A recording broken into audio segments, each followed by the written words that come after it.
We are live. All right. And welcome to Red Reviews with Justin Clark. Thanks for joining me. Oh, thank you, Cory. I think I stepped on your little intro for me. I'm sorry. Oh, no. Yeah, thank you. I'm really excited to be back. It's fun. It's fun to be back on a schedule again.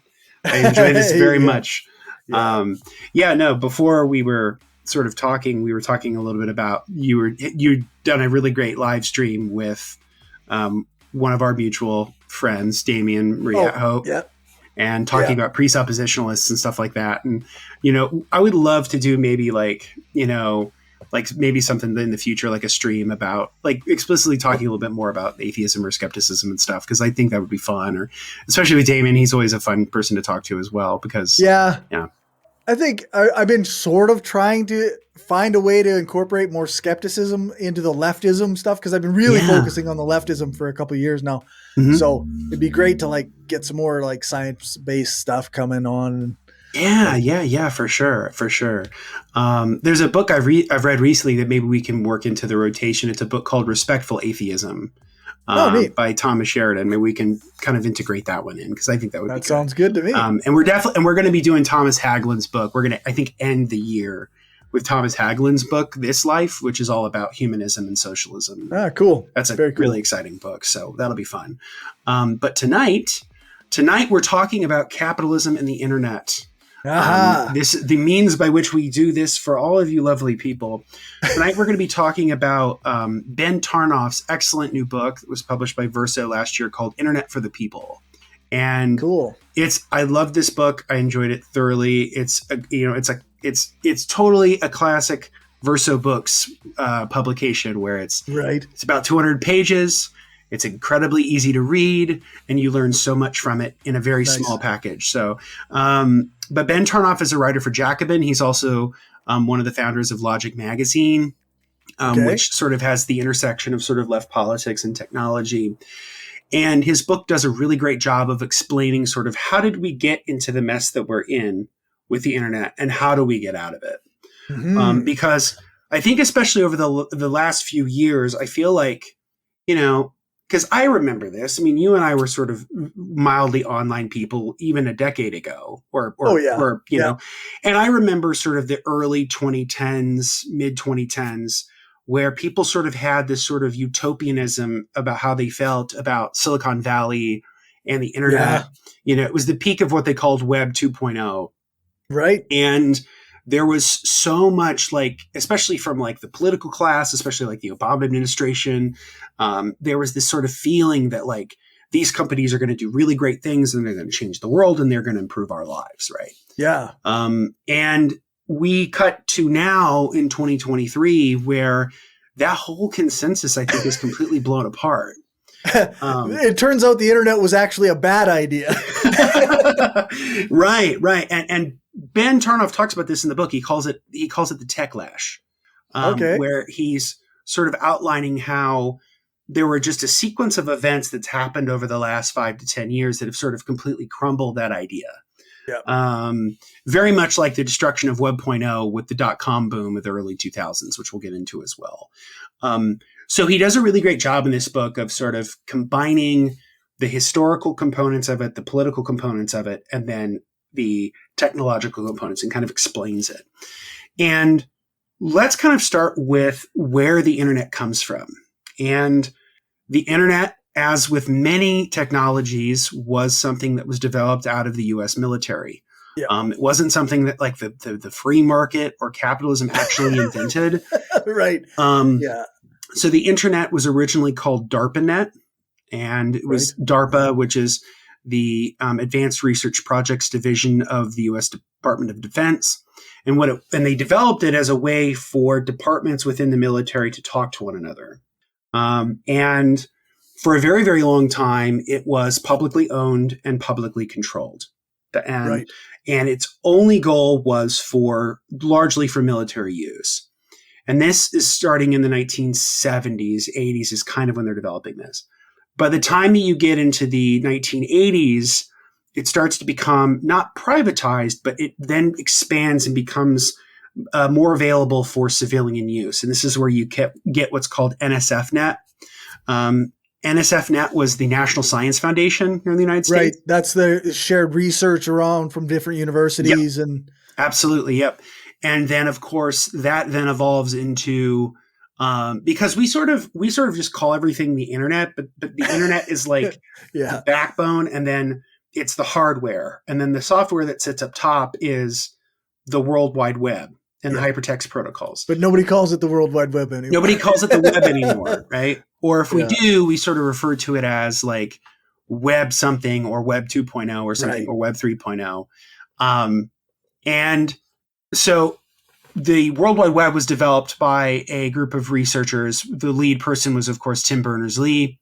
And with the World Wide Web, it was very easy for universities and other research institutions, because Berners-Lee was at CERN, the Large Hadron Collider, the scientific research institute that's in Switzerland. And so for a very, very long time, it either served a military purpose or it served some sort of civilian educational informational purpose. But starting in the late 80s and going into the early 1990s is really when the beginnings of thinking about how the internet could be commercialized. Mm-hmm. And so, and we've talked about this before, but, for those who are return listeners to the podcast who've either watched our episode on neoliberalism with David Harvey's book or Grace Blakely's book, this is the era of peak neoliberalism. This is the beginning where you're seeing vast amounts of public assets being sold off to private interests. And the internet was no different. And so in the early to mid 1990s, under the Clinton administration, there were a slew of telecommunications bills and internet bills that came through Congress. Some when it was a Democratic controlled Congress, some when it was Republican controlled Congress, that essentially privatized the internet. And Tarnoff talks about how there was a consortium of academics and researchers and activists and others who fought very, very hard for at least 20% of all internet bandwidth at that time to be devoted to public use. That would have been for, anybody to be able to use freely, and it would be owned and controlled by the federal government, and then you could use it. And that could be for universities. It could be for like libraries, museums, any kind of institutions. And that was a long battle, and unfortunately, they lost. So by the mid 100% of the internet was privatized. So about 100% of the internet was essentially privatized. And NSFNet was shut down. DARPANet was essentially shut down. And the internet became what Ben Tarnoff calls the online mall. That most of what we interact with today on the internet is essentially what he calls online malls. Right.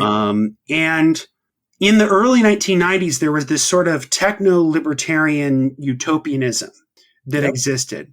People like John Perry Barlow and others who argued that, that information is going to be the key to our sort of collective human salvation. And if we open up society for all of this, then we then have the capacity to change the world and reshape it in ways that we want. Yeah. And unfortunately, there's a core contradiction that sits at the heart of that kind of view of the world, which is that if information is meant to be free and untrammeled access is supposed to be the goal, then how do you do that with a commercialized marketplace? Like, how do you do that with a commercialized system? How do you profit off of it? How do you profit off of it, right?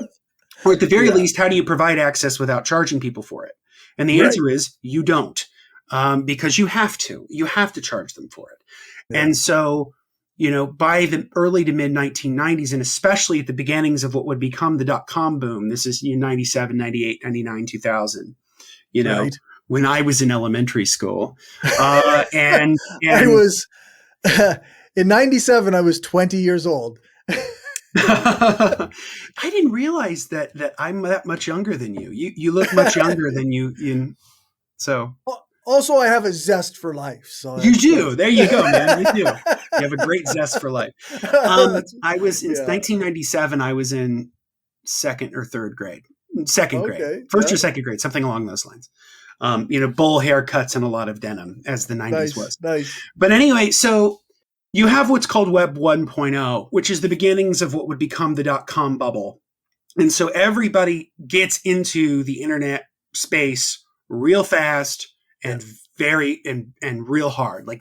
And you're seeing huge amounts of venture capital firms whose sole goal is to invest into these sort of odd projects for equity. So they buy a piece of the company and then they can really reap the returns, especially if the company has an IPO or an initial public offering when they go public on the stock market. So you see in this development, you see kind of the beginnings of what would become the internet that we know today. And one of the first websites that really gives people a sense of what the internet is going to be is eBay.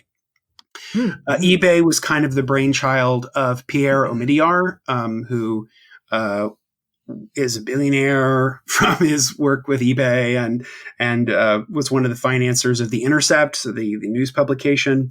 And Pierre Omidyar had this idea because he was very much like a John Perry Barlow, like techno-libertarian. He believed that if you could build a place where people could come together to sort of buy and sell goods and figure out how to do that. And so, it was originally like an online auction house. That was kind of his idea, was a way of connecting people to people. And he was very much indirectly sort of influenced by what would become lean production methods, which had been sort of spearheaded by Japan or Nike. So Nike doesn't own any factories, right? They don't own any like hard capital. They contract all of that out. So they contract companies to make stuff for them. And they make money from licensing their logo and their intellectual property to these contractors. And then the contractors make the materials. Which is where like the child sweatshops came in, right? Absolutely. Yeah. This is where you get the whole, like what was her name? Kathy Lee Gifford in the 90s when it turns out that her clothes that were made for Walmart were made by sweatshop laborers and she had to do a huge mea culpa. But eBay's kind of functions along those same lines. Like eBay doesn't own warehouses. It doesn't own places. It owns it is a place for people to connect to sell goods.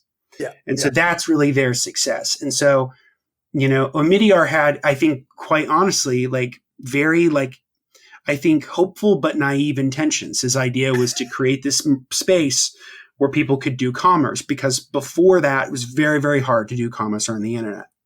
Right. Around the exact same time he's doing this, a few years later, there's another guy who comes in who is a lot less naive and a hell of a lot more ruthless. And that guy is Jeff Bezos. Yeah.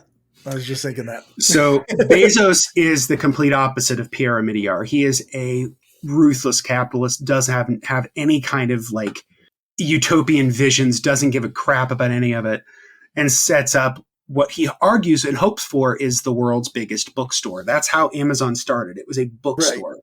And when I was a little kid, when I first started buying stuff on Amazon in the early 2000s, they mostly focused on books. That was, and their model was completely different from eBay's. They actually were like, they act more as like a broker than as a retailer in a lot of respects, because they're buying a lot of stuff wholesale from the publishers. And then they're sort of setting the prices far below competitors, because Amazon's whole thing for most of its early life was about growth. It wasn't about necessarily generating a profit. And in some years, they either broke even or they sort of operated at a loss until they got to a certain point.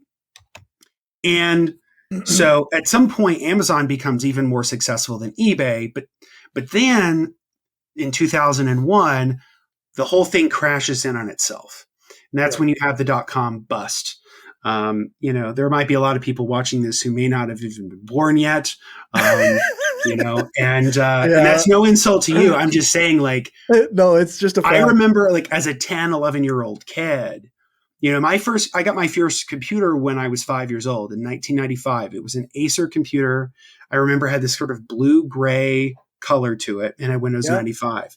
But we didn't have the internet until I was probably, 7 or 8. Or 9, somewhere around that. And the first browser that I remember really working with was Netscape. Yeah, I remember Netscape. And the guy who founded Netscape is a guy named Mark Andreessen, who is also kind of a part of this sort of whole network of people. He's now a venture capitalist. So because he made his bank with Netscape and then sort of parlayed that success into funding other projects in exchange for equity in the companies. But so the dot-com bubble bursts because everybody's throwing money at websites and not really knowing how valuable they are. Right. Yeah. The internet is such a radically different thing that people have not really been able to kind of get a sense of what might possibly work and what might not. And because of that, the whole sort of thing sort of collapses on itself.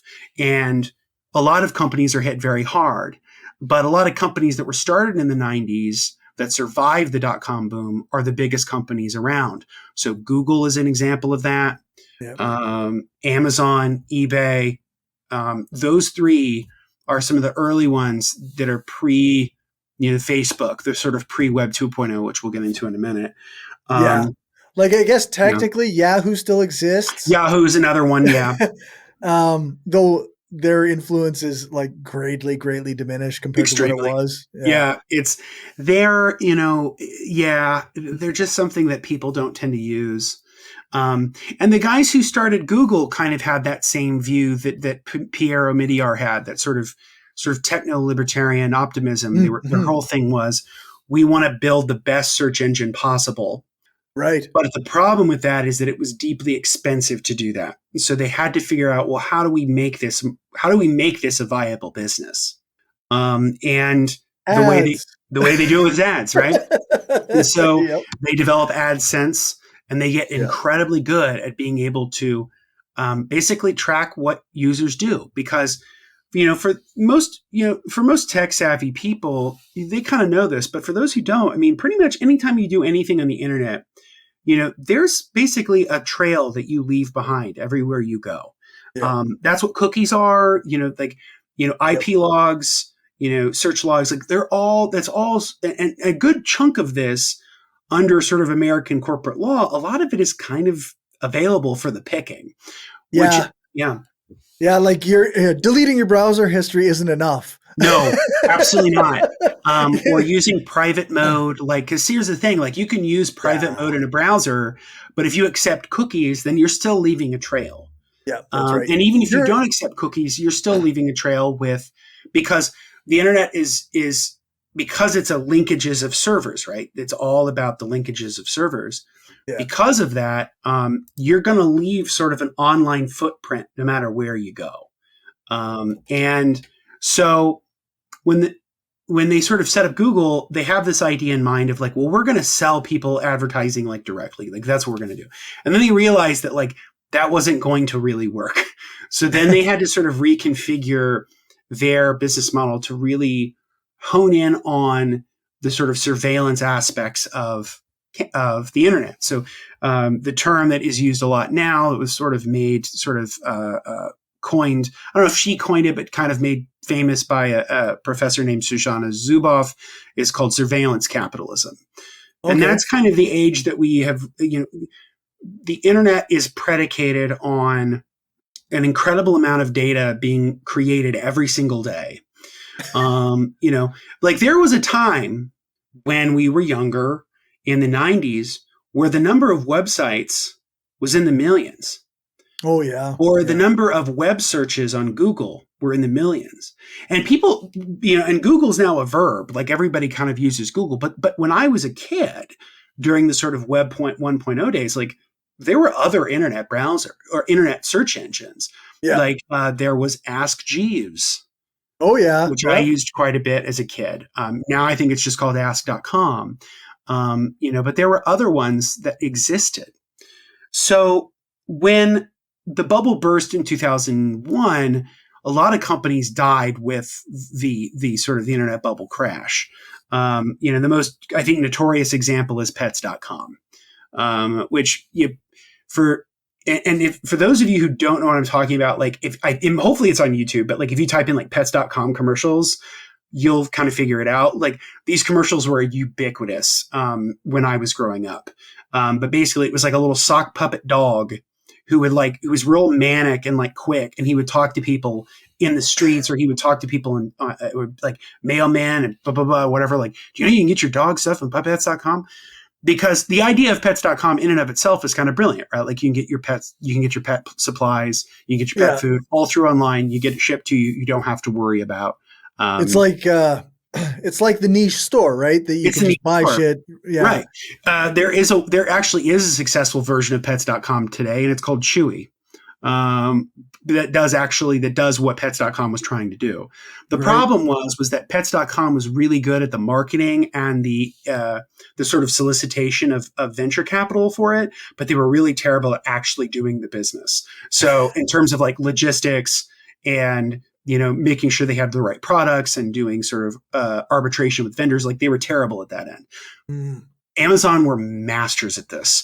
And this is something we'll get into. One of our viewers who left a great comment on the previous episode, I think their name is Kerrigan, mentioned the People's Republic of Walmart. We will do that book later this year. The book is terrific, and it goes into how Walmart and Amazon are like these masters of economic planning, because that's essentially what it is.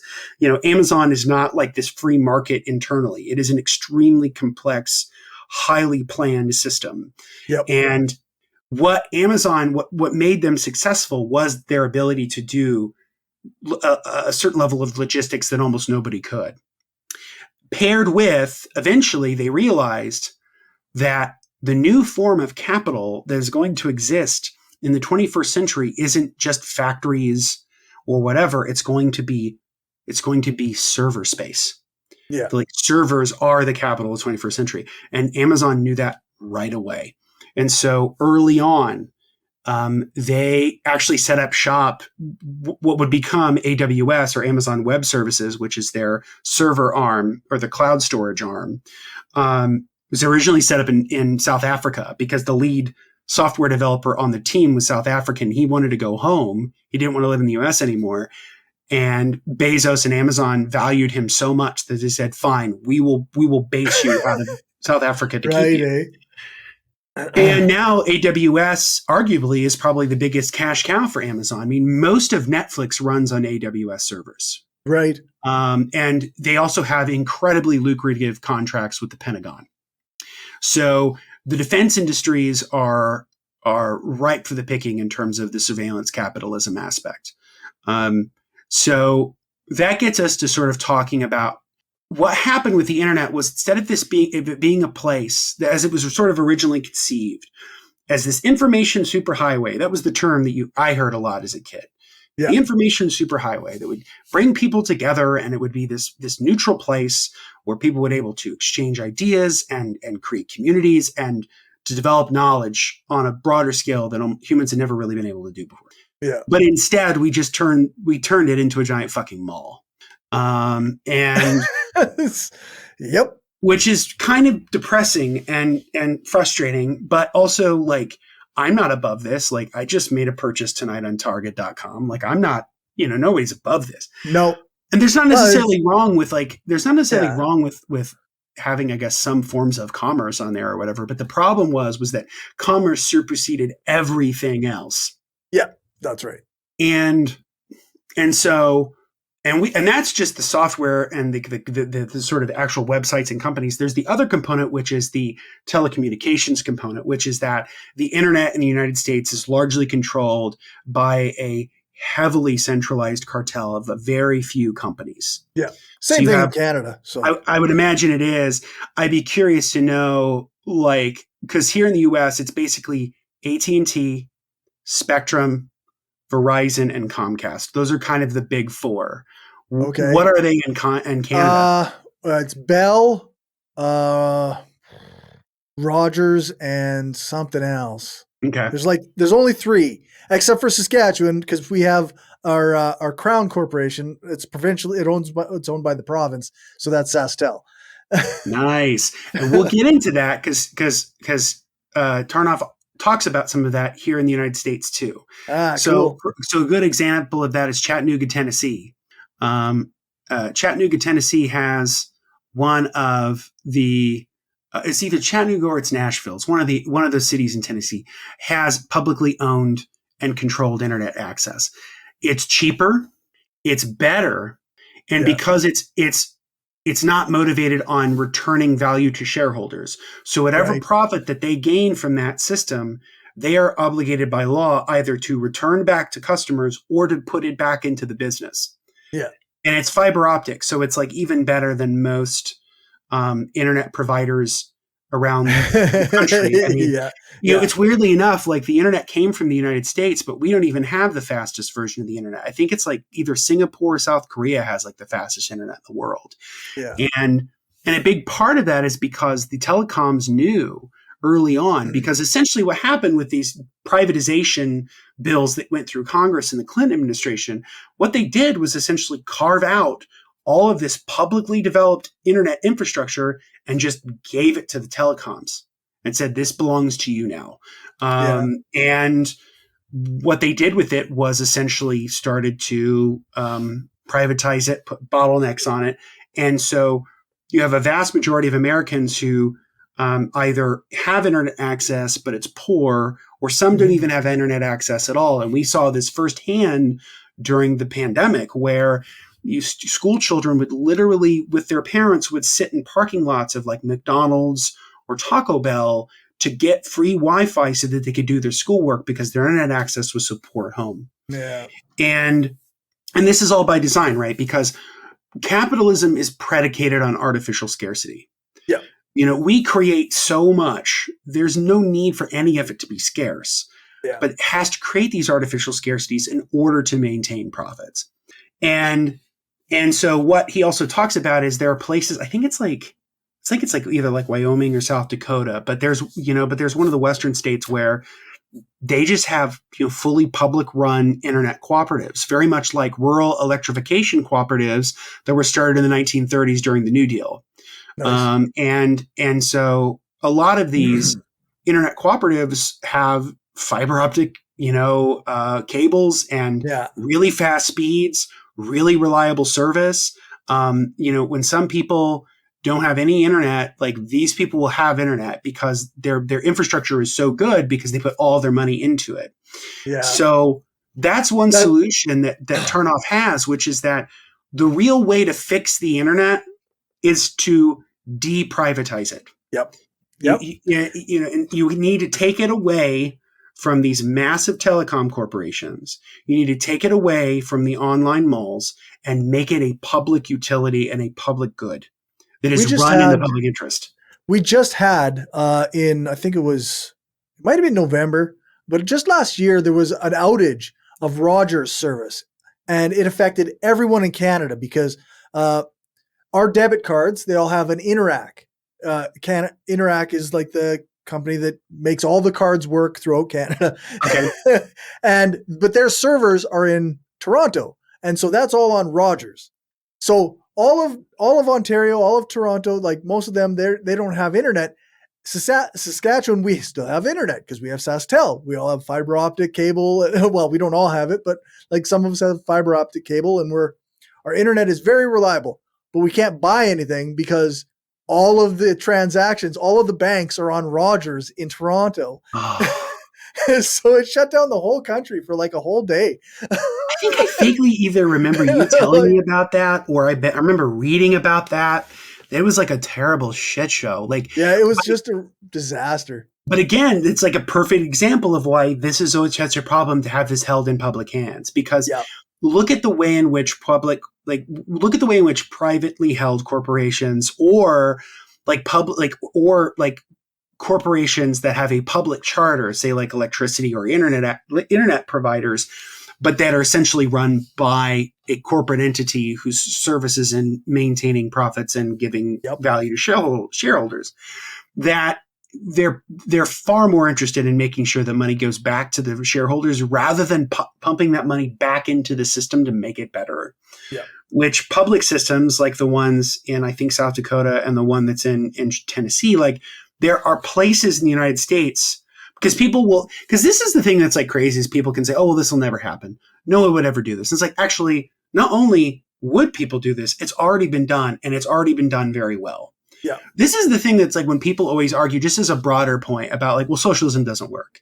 it's like, actually it does work. And here are good examples of how socialism works. Like, you know what I mean? Like there's great examples of how socialism works, whether it's, rural electrification cooperatives that are owned by the public interest, like that are run and owned by the public, and they are regulated by the public. They are accountable to democratic control. And people can say, well, there would still be problems with it. Like, of course there will be.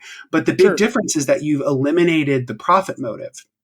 And in eliminating the profit motive, you've opened up that the bigger goal is not profit, but the bigger goal is public good, that these should be run as public goods.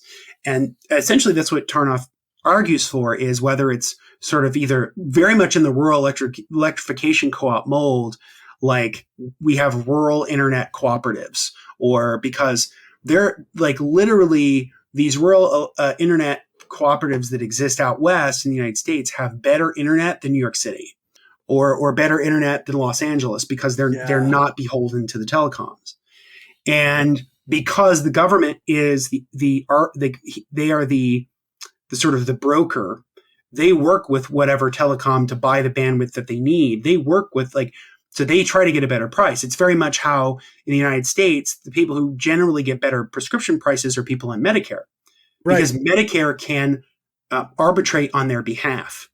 And which is something that Bernie wanted to do when he was running. He wanted, one of the big things about Medicare for All that would have been awesome and will be awesome when it happens, because I'm hopeful, is that then the U.S. government then can become a negotiator for drug prices. That's why the United States has such high prescription drug costs, is because we're sort of beholden to the huge pharmacy, the huge medical conglomerates. It's the same with the internet.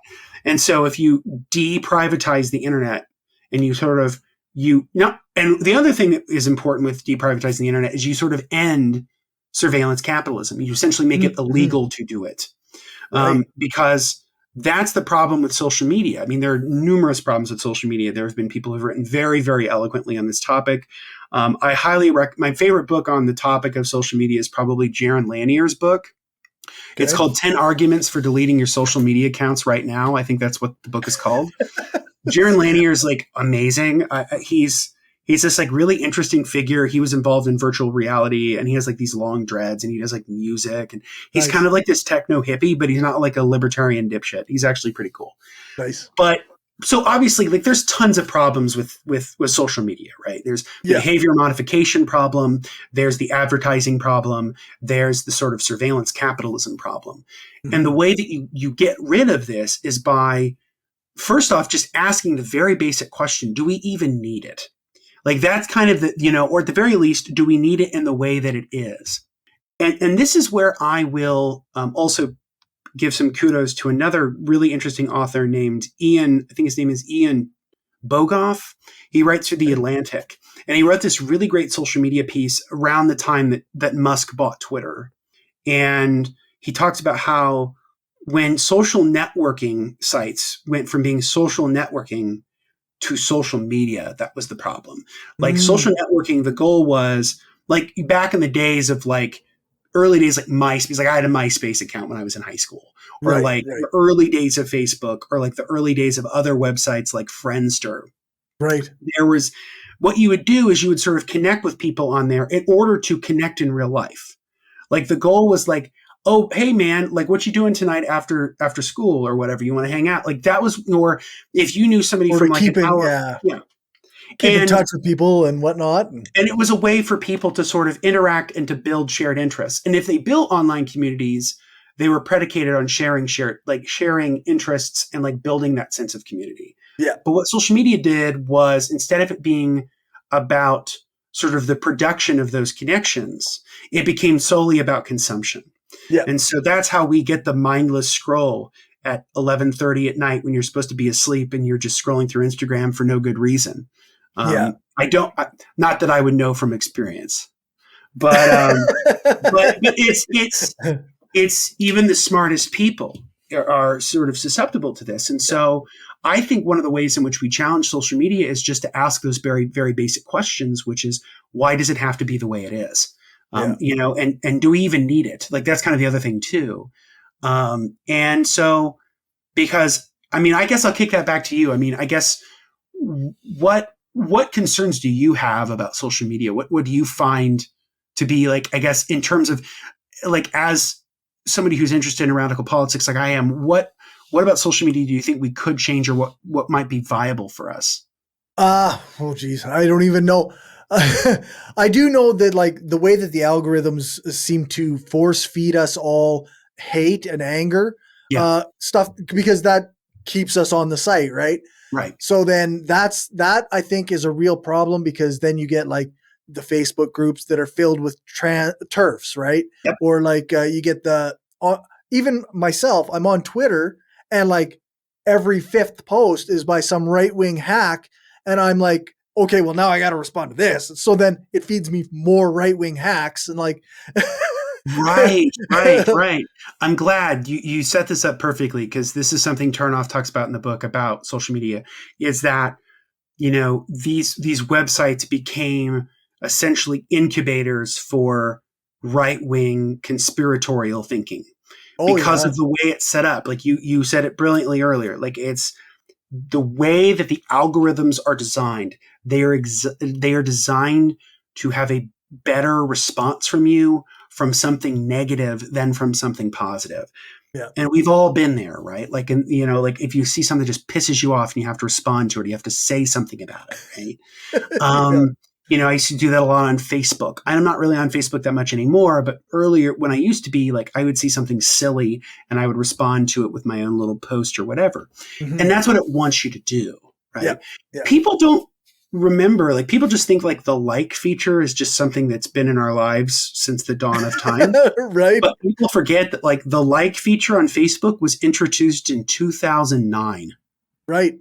It was 2009. Like we didn't have the like feature forever. And the reason that the like feature was instituted was because people kept leaving in comments like, I love this, or this is great, or I really like this. And what Facebook wanted to do was sort of simplify some of that so that the comment section could be a little bit more interactive and more sort of deep than the surface level of I like this. So they instituted the like.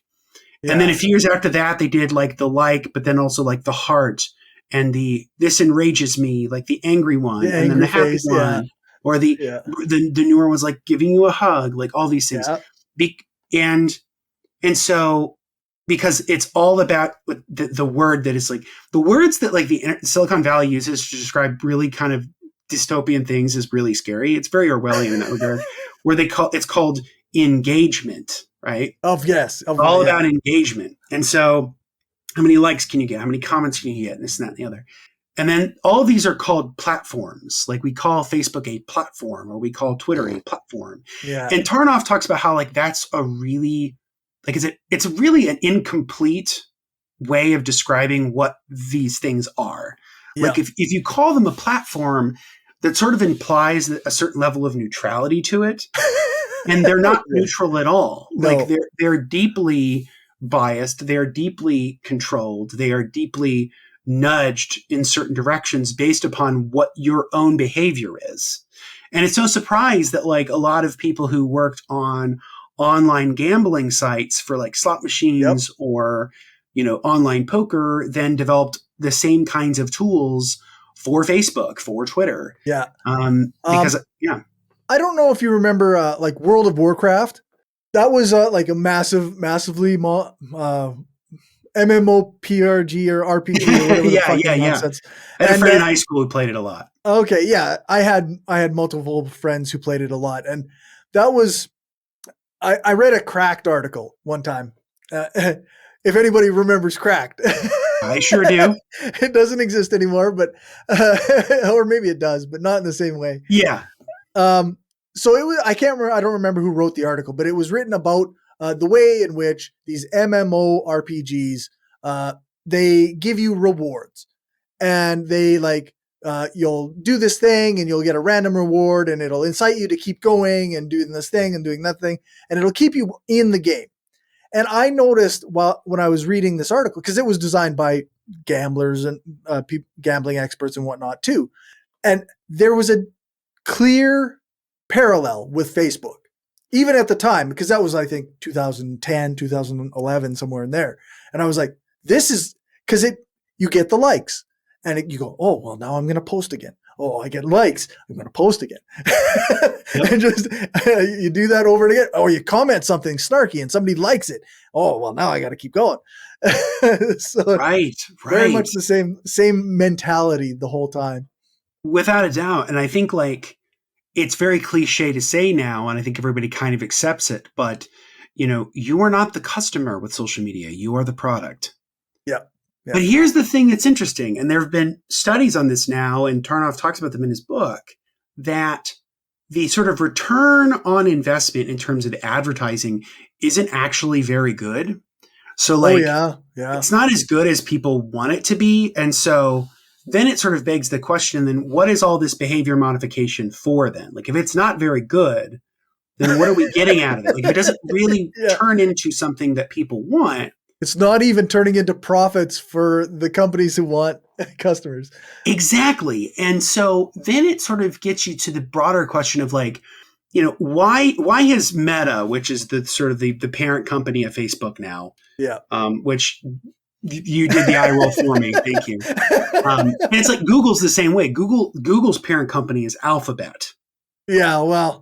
It's like these companies tend to, and they do this for a variety of reasons. I mean, the reason that Meta did it was because Facebook's reputation was garbage, and they didn't want their company named Facebook anymore. That'll happen when you are basically the cause of genocides and like. Yeah. And of course they're going all in on the metaverse and all of that. I can't stop eye rolling. Well, yeah. I mean, what's kind of interesting is you think about 10 years ago, everybody thought that people like Elon Musk and Mark Zuckerberg and all these guys were going to be the ones sort of to change the world and improve our lives and do all this and that and the other. Yeah. And now that is just absolutely laughable. I mean, people, the sort of critiques that I'm seeing of these sort of, these internet and Silicon Valley pioneers or whatever, that I almost exclusively only saw in leftist spaces are now kind of the mainstream opinion. Like nobody really likes Mark Zuckerberg. Nobody really likes Jeff Bezos. Nobody really likes any of these people. No. Unless you're a bootlicker, and then in which case, fine. But generally most people don't. Yeah. I think average people acknowledge the pernicious nature of these platforms, for lack of a better term. And I think what it really requires is going beyond merely breaking them up. Because one of the ways that we could address this problem is actually enforcing antitrust laws in the United States. So, for example, people, antitrust laws go all the way back to the, some in the 1870s, but the Sherman Antitrust Act was 1891, didn't really get enforced until Teddy Roosevelt was president. And some, internet critics, people like Tim Wu and others have argued that one of the best ways we handle this stuff is by breaking these companies up. Yeah. So Facebook owns Instagram and it owns WhatsApp and whatever. Yeah. If you broke those up into separate companies and made them smaller, same with Google. Like Google has all of its different divisions. You would make them break apart. Amazon's the same thing, where you would have Amazon Web Services would have to break off and be its own company, and Amazon would have to be its own company, and so on. There is a little bit of a problem with breaking up monopolies. Like I, as a general principle, believe in breaking up monopolies. I think it's a good thing to do. Right. But it fundamentally does not resolve the incentives of markets and the way that markets function, right? And so, for example, when the United States broke up Standard Oil in the early 20th century, this is when Teddy Roosevelt and William Howard Taft were president. Right. Peak of the progressive era, they break up Standard Oil into a bunch of these different companies. Some would become known as other names like Amoco or Sunoco or whatever. Okay, these were all break-offs of Standard Oil. Not only did the market sort of reconcentrate again, which it totally did, but breaking them up actually made John Rockefeller more wealthy than he ever was because the market competition actually forced the system itself to be, in some respects, more ruthless than it would have been as monopolized. So you have to do away with the sort of the market mechanism is the problem. And so that's why, like, you can break them up. And like, I support that. And like, I think that's a good thing to do. but it doesn't fundamentally reshape the structures of capital. All it does is it reinforces what people say capitalism is, which is actually competition. When we all know that capitalism does not lend itself towards competition, it lends itself towards cartelization and monopolization. Yeah, that's right. Yeah, it will always feed towards monopoly unless there's something actively stopping it all the time. Yeah. And I think smaller businesses that have to actually move with real market forces is better than the system we have now. Oh, yeah. But it's not the be all end all solution. The real way to do it is to make a lot of this stuff a public commodity. So Tarnoff spends the last part of the book sort of talking about different ways we could do that. So as we discussed earlier, so you would have internet cooperatives that are run in the public trust. You could do this on the city level. You could do this on the state level. And then ideally, I mean, to me, those are great, but the best way to do this is on the federal level where nationalization, where the federal government actually buys back the pipes. Yeah. And says these belong to the public now. They don't belong to you. They belong to us. And then we do away with Comcast. We do away with Verizon. Right? Yeah. And we move to public ownership and public control, which is what I would advocate for. For sure. To me, the real solution to monopolization is not breaking them up. That's a temporary solution. But the real way is nationalization. Yeah. It's putting this stuff in public hands. And we've seen from the rural internet cooperatives, the rural electrification cooperatives, the internet that's in Tennessee and in other places, not just the United States, but around the world, we know that public ownership works. It's not only feasible, it's not just possible, it's already been done. And it's cheaper, it's better, and it makes customers a lot happier. People actively enjoy it, right? Because you cannot separate the internet from our lives now. That's right. It is almost as much of and I argue the internet should be it should be a human right. Very much like food or water or shelter or clothing. The internet should be a human right. Yeah. And the way that we break up the sort of the digital divide, where people who have access or better access or more access than others, the way to sort of to close that gap is not with some kind of discount incentive here or some breakup of a monopoly there. The real way to do it is to put it in public hands. Yep. And again, if anybody needs another example of how that works or why that would work, look at the British railways. British Rail, a lot of it pre-Thatcher was publicly owned. Publicly owned and publicly controlled. And in the 1980s, with deregulation, they privatized the rail, and now the rails in Great Britain are crappier. They're more expensive, and they actually require more public money to run than if they were just run by the government. Right. Which is that's how privatization always works. It's never cheaper and it's never better. It's always more expensive and crappier for everybody else. Yeah.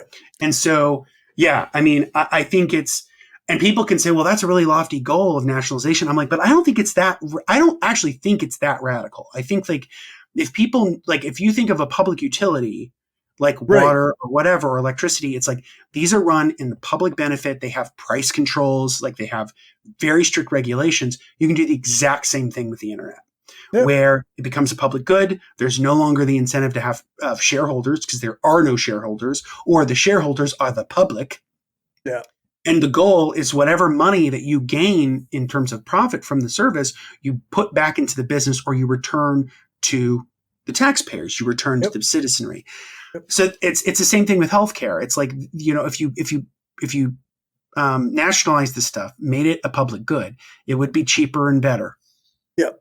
And so that's really so I really liked the book. I thought it was a really fun read. I think he's really good at explaining the history of the internet and how we got to where we are. Nice. And then I think he does give some really good solutions. Because like I said, I think the internet, it is a human right and it should be treated as such. I think that having these telecoms who essentially cannibalize each other is no way to run what is essentially a public utility. Yeah, for sure. You can again, I I'm in Canada. So we have a kind of an interesting kind of dynamic here where like Saskatchewan has all of our utilities are government owned in Saskatchewan, where in other places they have a more privatized system. But our internet and our cell phones are, even though it seems like very expensive, excuse me, it is one of the cheapest in the country because it's owned by the government. It's a service essentially. And any profits go back into the company or go back into the system. And right now there's like, I think it's Rogers is trying to buy up another one of these telecoms that's like, or they're doing a merger, right? So then, so then there's going to be like 2 telecoms in the whole country except for Saskatchewan. And it's like, and you're going to get the worst service. We don't have proper monopoly controls in Canada as it is. There's like one guy who does everything for the whole country. It's a joke. Antitrust law is essentially not enforced in the United States. I mean, if it was going to be enforced, it would be enforced by, I guess the person who would be at the top of it would be our Attorney General, Merrick Garland. Right. But he's too busy, putting up special counsel investigations for leaked documents from both the Trump and the Biden administrations. Fuck, what a joke.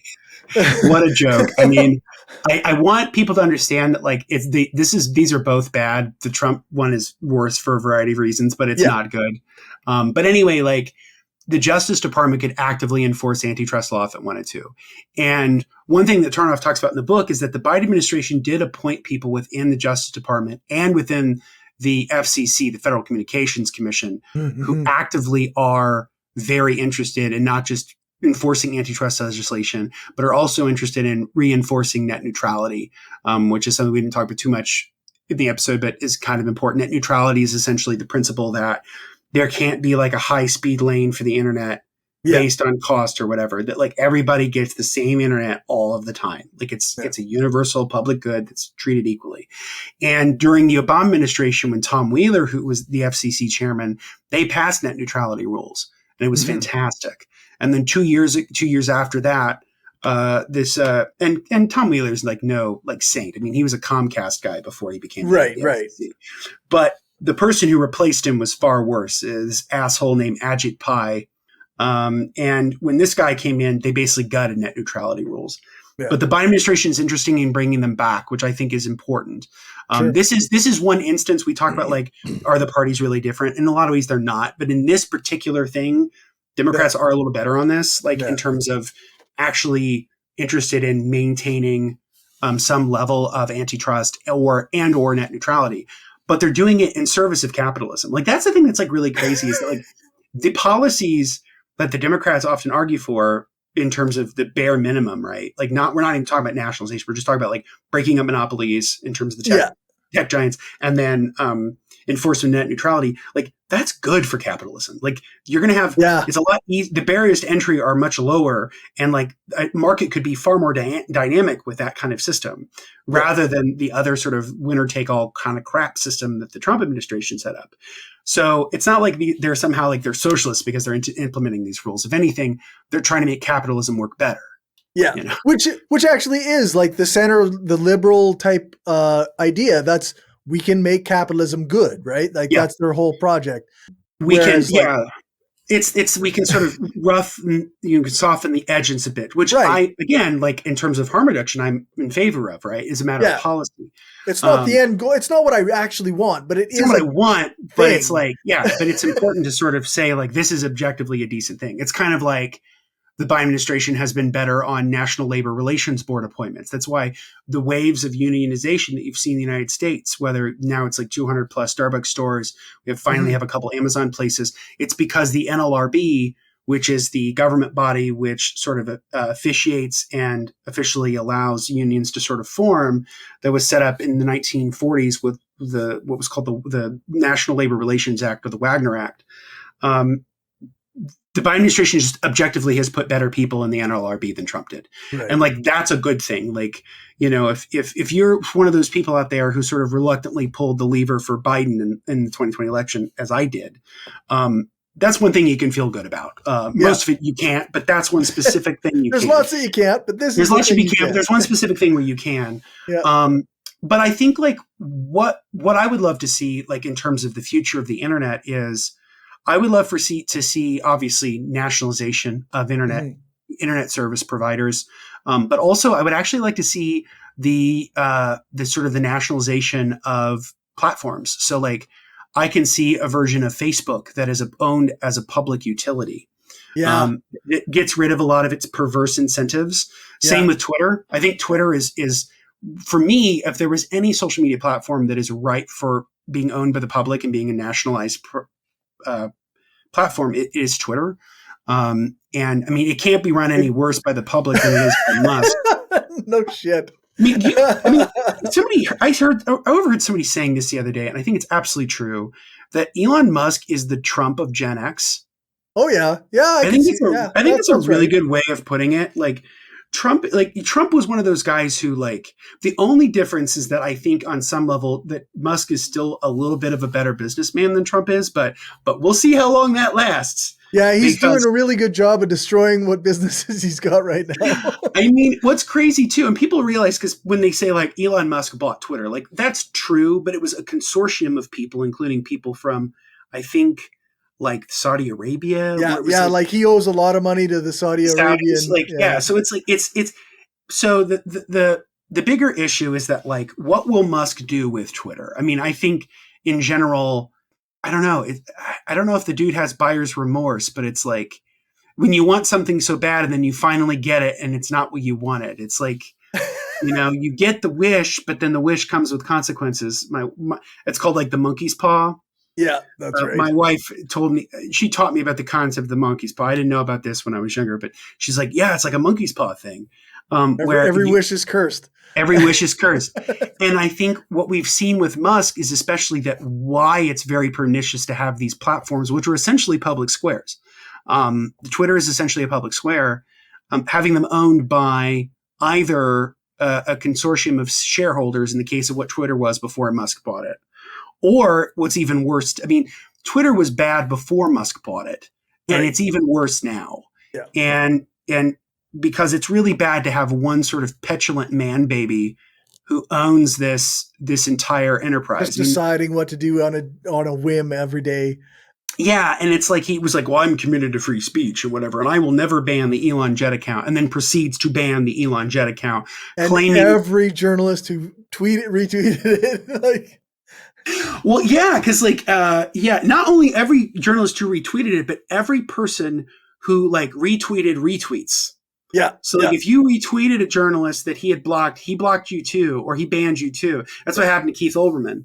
Keith Olbermann did a really good commentary on his podcast about being banned from Twitter for like 24 hours by Elon Musk. But because the reason why, the argument that Musk used for why he banned Elon Jet was because he said he was being doxxed. Yeah, which is not true. Which is absurd on its face, because one, the Elon Jet Twitter page was sharing out publicly available information. Flight information is public record. Anybody can use it anytime, anywhere. Yeah. And two, even if you know where you're flying, it doesn't tell you your final destination. It only tells you what airport you flew into. And the thing is, it's like if you do a 17-minute flight from one city in California to another, or one city in Texas to another, which is where he's based now, that's not enough time. I mean, would you expect like some terrorist or stalker to like follow you within 17 minutes? Yeah. And apparently, I guess that he does have a stalker. Like apparently the Grimes and his kids have a stalker, which is genuinely a problem. And like, I think that sucks. Yeah. Yeah. But like the way to handle that is not to just like ban people who objectively, in many respects on that particular thing, might have been on your side had you not banned them. Yep. But yeah, I think that the last couple of years especially has really demonstrated that Elon Musk is a colossal dipshit. What's that? Somebody said like Elon Musk has completely single-handedly destroyed the myth of the genius billionaire. Pretty much, yeah. It's. I think the only person who, there really are two. Like Steve Jobs is one, and the other one is Jeff Bezos. Like those two guys, were geniuses. I mean, and I think Bezos had a tremendous amount of vision. I'm not saying he was a good guy. I'm saying he's still evil. Like but the difference is that like when he sets out to do something, he kind of does it. It's not like Zuckerberg or Musk, where they sort of have these lofty ideas, but then what they end up coming up with is like crap. Like the metaverse basically looks like a crappier version of Wii, like the Wii emojis from like 15 years ago. And then with Musk, it's like the kind of rocket technology that he's doing with SpaceX is no better than what the Russians were putting together in the 1960s. I mean, objectively, it's just not that very good. Right. We have not improved upon rocketry any beyond the rocket, the V2 that got them into the moon. Like that's the best rocket that's ever been made, and nothing's ever made that's been better than that, at least so far. And so, and we can get into the whole like privatization of space and how that happened in the Obama administration, how that's been a disaster. Like that's a whole other topic. Because as somebody who's like a space geek and loves following space exploration, like I feel like the privatization stuff with space has been, I think, just utterly dreadful. Objectively terrible, yeah. We paved paradise and put up a parking lot essentially in space, because all we're doing now is low Earth orbit. I mean, other than the Artemis missions, which I'm very excited about, but beyond that, I mean, when Musk, 2023, we were supposed to be on Mars. Like we were supposed to be on Mars by now, and like we're absolutely not. Musk is the living embodiment of overpromising and underdelivering. I mean, that is just who he is. Yeah. And so he makes these big ass promises, and then most of what he makes is utter crap, whether it's that Cybertruck or killing monkeys with his Neuralink technology. Which is I've listened to some people who are like kind of experts in the field of like and it's not a thing. It's never going to be a thing. The thing he's trying to do can't happen. AI cars, artificial, like self-driving cars, not a thing. Never going to be a thing. Can't happen. No, no. Or at the very least, it's not going to happen within a generation. I mean, at best, right? People always overshoot what they think. AI is just going to wipe this industry out. It's like, I don't think so. Like, I'm sorry. There was a conceptual artist who did this amazing performance art piece where he got a Tesla and he put a parking cone in front of it and two parking cones behind it. And the Tesla couldn't figure out how to get out of the cones. It was just, he's backing up and it can't get out. Yeah. It's like, and all these like random deaths and things like that. It's like, of course, like exploration and developing new technologies comes with a certain level of risk, like, whether it was the first Apollo mission, that killed, a few astronauts, including one from my home state, Gus Grissom. Like that does come with a certain amount of risk. Don't get me wrong. Yeah. But at the same time, I think like people are really overshooting what they think is possible. Yeah. I don't know if you remember, but do you remember the solar roads phenomenon? Oh yeah. Yeah. So remember this has to go back maybe to 2014, 2015, but like, people are talking about solar roads. It's like the next thing where like, they're going to put it. It has like photovoltaics in the pavement. So when you drive over it, it like heats up and then creates energy where it gets energy from the sun. And I'm like, guys, this is never going to happen. Like this is never going to happen. It can't happen. Like it can't, it doesn't work. It doesn't work. Like, because the whole thing about technologies like this is scalability. It has to work consistently and safely, not just for a few people, but for kind of everybody. This is why the self-driving commerce trucks are just, it's insane. I don't think it's ever really going to happen. Oh. Not to mention the fact that one of the largest employed jobs in the United States is trucking. Mm-hmm. I think it would be really, really hard to like get rid of that, because that's the social ramification of it too, right? Like if these self-driving cars become a thing, and we can do it with trucks, like we're going to put a whole lot of people out of jobs. Oh, yeah. And I think the social consequences of that are going to be disastrous. I read a couple articles on the AI, the self-driving car thing. Mm-hmm. And like, the one, it's like, you have to have your hands on the wheel. You have to be staring straight forward. You have to be, you have to have your foot in the position where you can apply the gas or the brake if you need to. Like it's driving, but occasionally the car will veer into oncoming traffic on its own volition. Like it's endangering, but it's regular driving, but dumb. Yeah, it's very bad. And like, that's the thing is it's the other thing is that electric cars really are never going to be a thing until the big three do them. Yeah, that's right. Once GM, Chrysler, and Ford do it, then Tesla is fucked. I've always thought that Tesla was overvalued.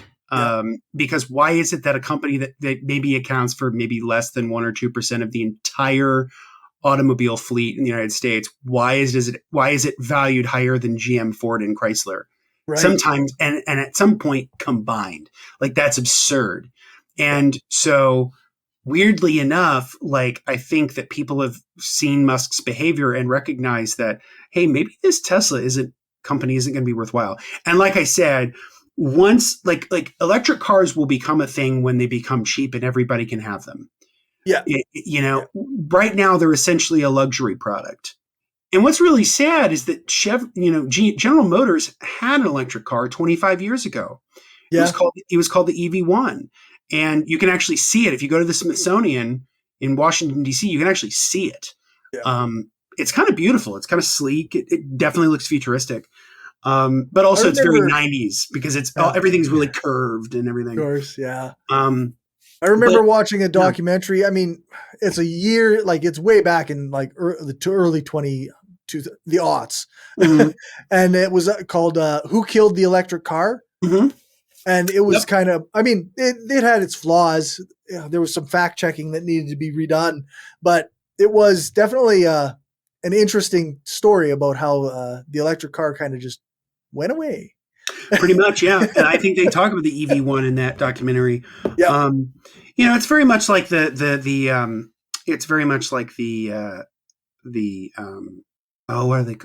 literally lost what they're called. But the streetcars, it's just like the streetcars in the early 20th century. Oh, yeah, that's right. Interurban rails, that was the word I was looking for. The interurban rails, which were really big, especially in small towns. I mean, where I used to live up in Kokomo, Indiana, in north central Indiana, there were a lot of places that had interurban lines where you could just get on the train and go forth. But they just don't exist now. And part of that was because the oil companies bought them up and ripped them out. Right. And so, because I'm very much convinced that the solution to climate change is not reinforcing the same individualized consumer-driven choices that have gotten us into this mess. Yeah. I think the way out of it is to move most of our freight to rail and move most of our transportation to rail. Yeah. And public transit. I mean, to me, that's the way to do it. And I love public transit. I don't usually use it here in Indy because I'm too lazy. But like when I was in Austin a few months ago, like I rode on the bus the whole week and I loved it. I mean, I love and I think public transportation can be a very good thing. But yeah, if you have a city where it's actually like set up well and like you have a good schedule and like good routes, it can be very good. Oh yeah, for sure. And like, so yeah, I mean, very much like with the internet issue, it's like we got into the mess that we're in because of really big policy choices, and the way out of it is also going to be made by big policy choices. Yeah, that's right. And those little policy choices are good and they'll be helpful, but the way to change this is to really reconfigure our own conceptions of what we think of as the internet or what we think of as transit. Like it's because it's not going to come from a dipshit like Musk who essentially recreated the subway but shittier and thought he was a genius doing it. Thought he would eliminate traffic, but it turns out there's still traffic in that fucking shitty little. Yeah, and there's accidents and like imagine if there was an accident and a car caught on fire down there. Fuck, eh? Like it's so stupid. Yeah. Like it's so profoundly stupid. Yeah, I remember listening to a podcast, I think it was Adam Conover's podcast, where he talked to a city planner from Los Angeles way back when Musk was still in LA. And she said, yeah, he sort of did this talk where he said, we're going to design transit in 3 dimensions. We're using all of these tunnels and everything. And it's like, first off, do you not know that subways exist? Right. But also, highways exist. or freeways exist where instead of going down, they go up. So it's also three-dimensional where you have highways that are up on big pillars that are above everybody else. And sometimes the roads intercross from each other using three dimensions. Like, have you seen Glass Onion? I have. Oh my God. Yeah. It's like, that's Elon Musk, right? Like that. Yeah. That's so what's funny is people have compared it to Musk, which I think is absolutely true there. But Ryan Johnson, who wrote it and directed it, said that he actually based the character on Elizabeth Holmes. Oh, is that right? Well, yeah, she was definitely a con artist, right? Like, she was definitely a con artist. Like, I think the only thing Elon's got going for him is that there's a kernel of truth to some of the shit that he does. Like, that's right. Like, Teslas actually exist and they work. Like, SpaceX rockets exist and they actually work. It's not like Theranos where that thing never worked and never could work. Yeah. It defies the laws of physics. Like, you can't do it. But I think like the one thing that Tarnoff doesn't get into the book that much about, it doesn't get into that much in the book, is crypto and like cryptocurrencies and all of that.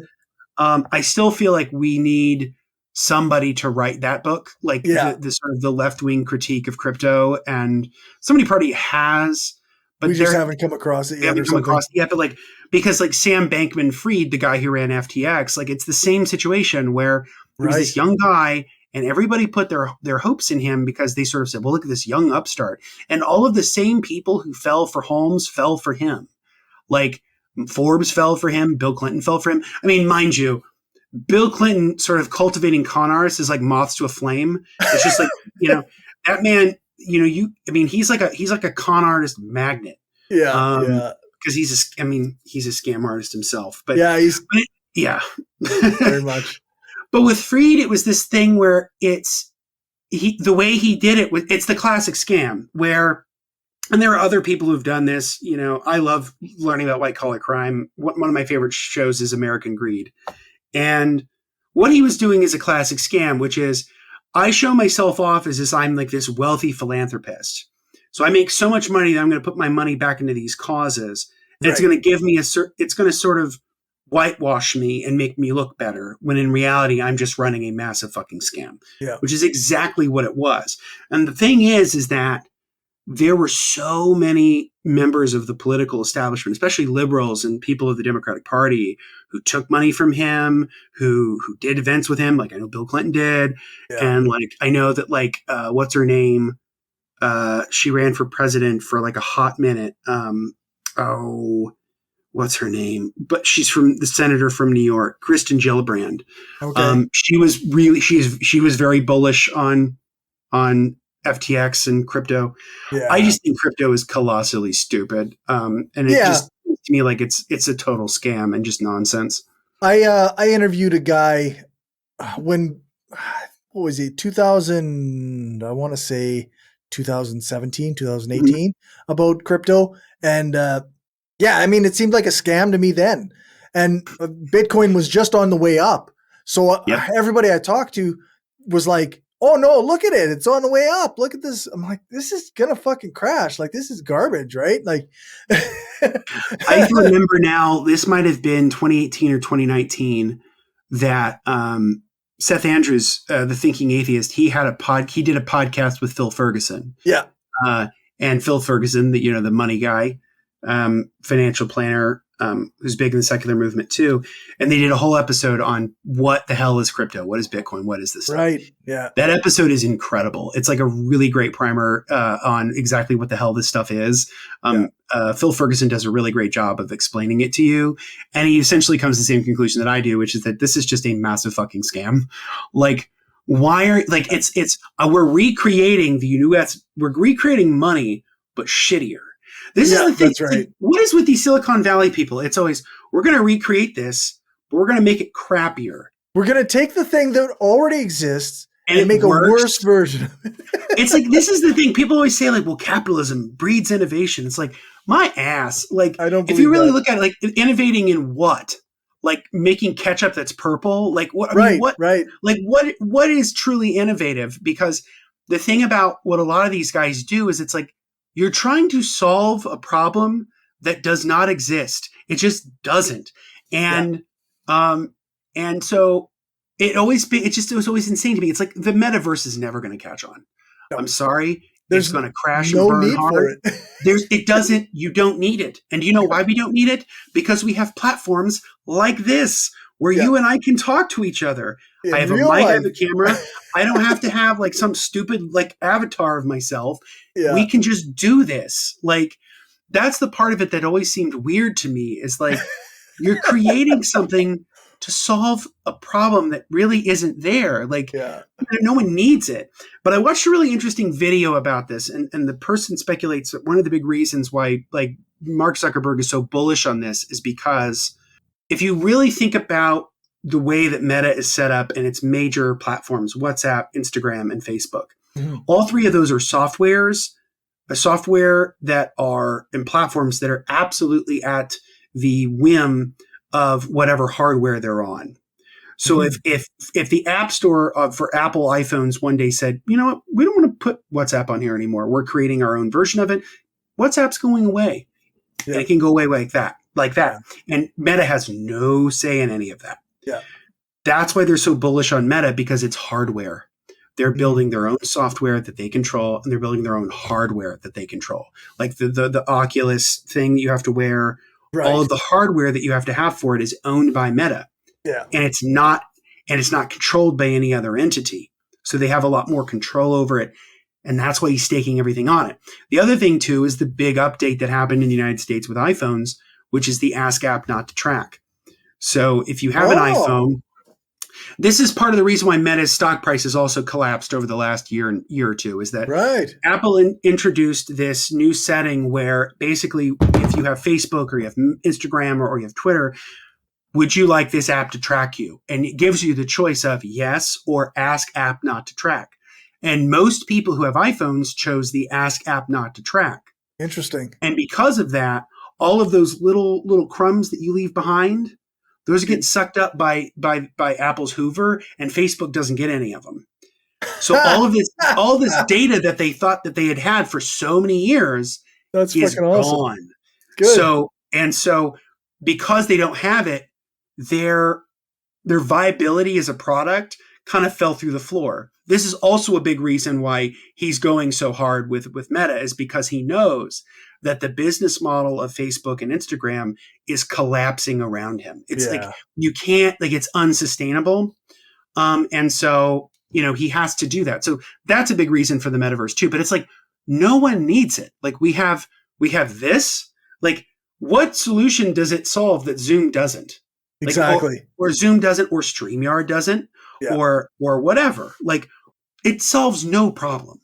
Yeah. So it's like, that's the part that's crazy to me. Also, and I'm sorry, I think we talked about this last time, but it's been on my mind. I can't help it. People didn't have any fucking legs. They had no legs. It was so weird. It was so strange, and I don't know why. Now, they finally gave them legs, which is great. Yeah. They had a whole brouhaha about giving people legs. But it's like, even with they had legs, dude. Yep. You're just creating Second Life. And it's like, what? Why? But badly, like even worse. Like, it's like we have enough problems in the real world. Let's stop with this virtual bullshit and actually focus on what's going on in the real world.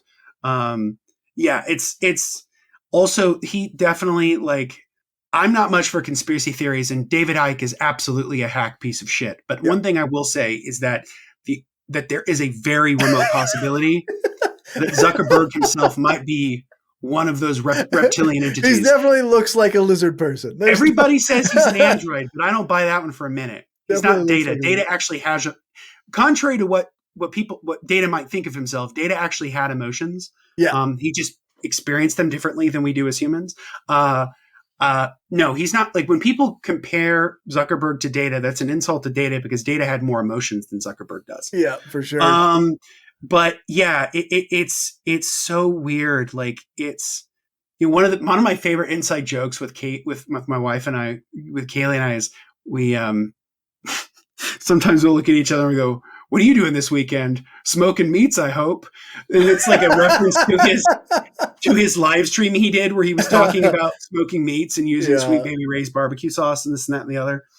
And he's trying to relate to people, and it's so funny. He's clearly not a human being. There's a very real possibility that he is one of those reptilian entities. Yeah.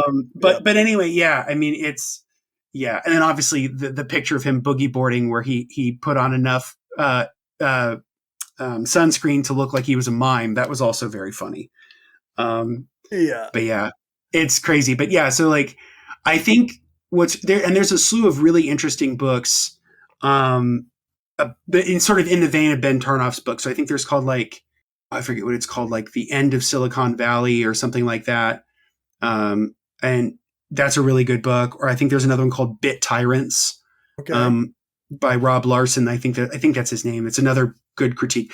There's a lot of really interesting writing going on in the tech space. Paris Marx is another person to kind of look into as well. I listen to Tech Won't Save Us regularly. Yeah, that's such a great podcast. Yeah. I think that people finally do understand that that technology in and of itself will not save us. It's a mixture of technology and humanity that we have to put it towards solving human problems and satisfying human needs. And I think that's what, Tarnoff argues for, and essentially greater democracy.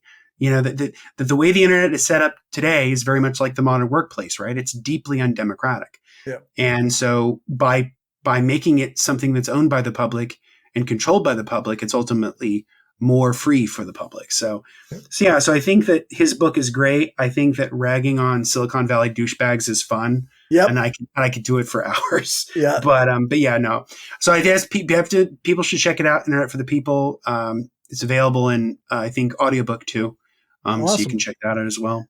All right. Well, what are we covering next week? Next week we are covering, I believe we're doing 1 Billion Years is next week. Oh yeah, I think so. I'm looking forward to that one. So if you can't see, like right behind me here is my Mike Rinder bobblehead. I'll show you guys my Mike Rinder bobblehead closer up because they're selling these as a fundraiser for the Aftermath Foundation, which is an organization dedicated to helping people leave Scientology. Cool.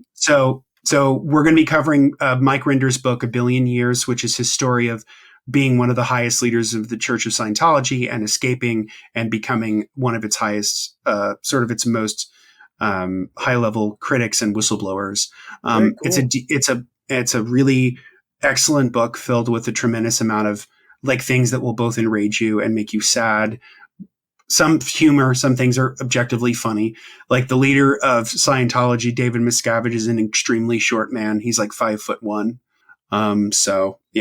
Good. And there's no dogging on people who are short, but he is also like a person who runs like a horrible cult. So like it is funny. Like there is a picture of him like giving some award to some Scientologist who's like my height. He's like 6'3" or 4. And he's so tiny in the picture. But anyway, so 1 Billion Years is what we'll be covering next time. I'm really excited about it. And and then I think after that we're doing Trotsky.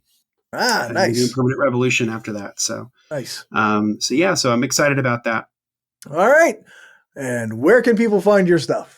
So you can find me on Instagram, as I've talked shit about social media for the last hour and a half. But but you can find me on Instagram at Justin Clark PH. That's where I'm mostly active. That's really the only social media platform I'm on these days, where I post updates about the podcast as well as my other project I'm working on for social media, which is my Gore Vidal retrospective, where I'm going through most of his books and doing reviews on Instagram.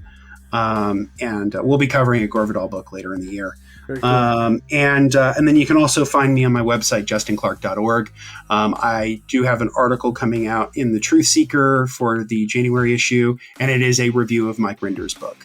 That I'll also be posting on my blog. So for those who are interested in learning more about it from when we discuss it next time, you can also read my article on it too. Right on. Well, thanks so much for joining me tonight. Thanks, Cory. It's been awesome. All right. That's all, folks. Thanks for watching and or listening.